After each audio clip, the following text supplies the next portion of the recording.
What's up guys, welcome back to my channel. Today I'm going to be talking about how to make and maintain friends on Instagram. This has been one of the more popular questions that a lot of you guys have been asking me since I've been traveling around the US for the last year and some change. The place that I'm staying at right now are my friends who I actually met on Instagram too, and it's insane to think, but there is a lot of power in Instagram if you are using it with the right intention. Instagram is an amazing platform where you can build communities, maintain friendships, you can support your friends' work, or you can see updates from current artists and people that you're following. Pretty much this day and age, everybody has somewhat of a social media presence. That there are a couple of things that you can do to create your networks and make friendships on Instagram. Now, the first thing that you want to consider is to make your niche known. Now, this is a very important step if you're trying to grow your business, your brand, or even network, because let's just say that you want to connect with somebody, but your photos and your feed are just all over the place. How will somebody know what you do? How will they know that you could be a credible and a trustworthy source if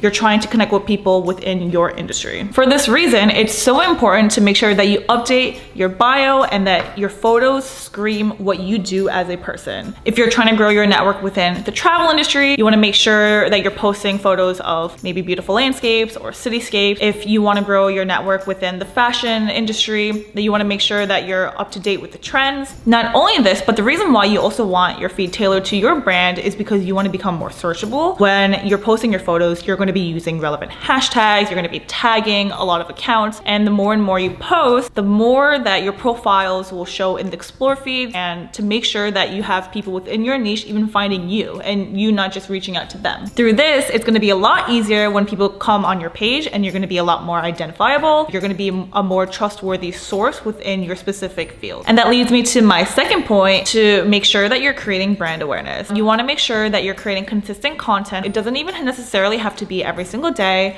but maybe 3 to 4 times a week if you're trying to really grow your brand and your image on Instagram. When you're reaching out to people and you're commenting and liking other people's posts, you don't really want to look like a fake or a scammy bot. And through this, the third step is probably the most important and the most crucial in order to make friends on Instagram, and that is sending your personal and friendly DMs. Now, if you've never done this before and you've never ever DM'd a stranger, I will tell you that it eliminates the face-to-face interactions. You don't really have to think about what you need to say or think about creating conversations with people, because you're behind the screen and you can take literally as much time as you need. When I usually DM a lot of the people that I've met this past year, it's usually on the lines of, hey, I just came across your page through XYZ, or I found you on the explore feed. I really like your content. I'm visiting your city in XYZ days, and I want to know if you were open to meeting up. And in my case, because I really enjoy traveling and taking photos, I would ask if they're down to shoot. I actually think it's more of a compliment when you DM somebody, because you're just expressing how you feel about their work, and their work is probably rad. And now that you've sent your friendly DM, you understand why I was emphasizing a lot on why it's so important to create your brand known on your feed. It's because when the other person goes in their inbox and they see that you DM them, they're obviously gonna go on your feed and see who you are, see what you're about, and they're gonna make sure that they're not gonna be wasting their time if they meet up with you. Now the fun part. If the other person responds to your DM and agrees to meet up with you, yay, congratulations. It could be intimidating at first, but I always tell people to meet in public spaces. If you have anxiety buildup of meeting these strangers by yourself, I would probably ask them if it's okay that you bring a friend along, probably somebody within the same niche as well, so that way you guys can maximize your time together and just learn from each other. I've met with people by myself, I've met people in groups.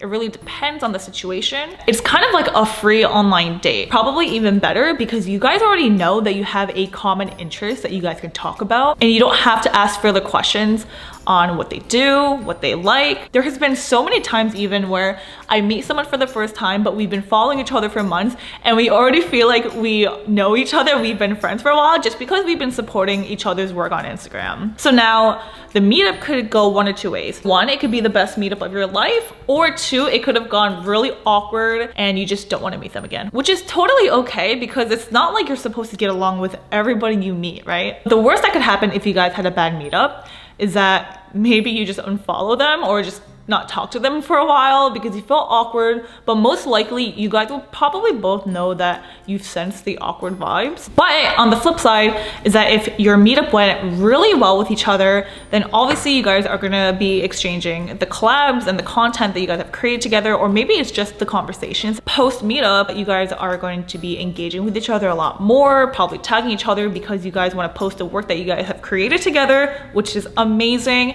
And this also brings more awareness of yourself to their followers as well. The more and more you do this, the more mutuals that you'll probably be making with each other. Leading me to my next and final point, that once you do this over and over again, your network will explode. You're going to be seeing who that person follows, who they look up to. You guys are probably following or are going to be following the same people as well. These new internet friends might even potentially be some of your closest friends. I will say that traveling over the last year, that I've made some of my closest friends on Instagram. It drives my mother absolutely insane, but I know that these people are credible and trustworthy because I implemented the steps. Again, it is so important to make sure that your niche is known. You want to show what industry that you're in within your bio and your photos, because when you do reach out to these people, you want to make sure that you're not wasting your time and they're not wasting their time. It's also a really great way of learning more within your field. I have learned so much from all my friends that I've met on Instagram, especially when you guys meet up and collab with each other. You guys will probably discover truths about your industry that you maybe didn't know. You'll start seeing different perspectives. Not only that, but it's going to guarantee new friends for you in the future, whether or not you guys ever decide to meet up again or not. And as you're doing this over and over again, it's going to be a lot easier actually maintaining these friendships because they'll start popping up on your feed and you don't have to think about whether or not you want to DM these people if you haven't heard from them in a few months or so. So those are the tips that I have for you guys on how to make and maintain friends on Instagram. If you like this video or if you want me to make more content along these lines, feel free to add those in the comment section below. Thank you guys so much again, and I'll see you guys in the next video. Bye.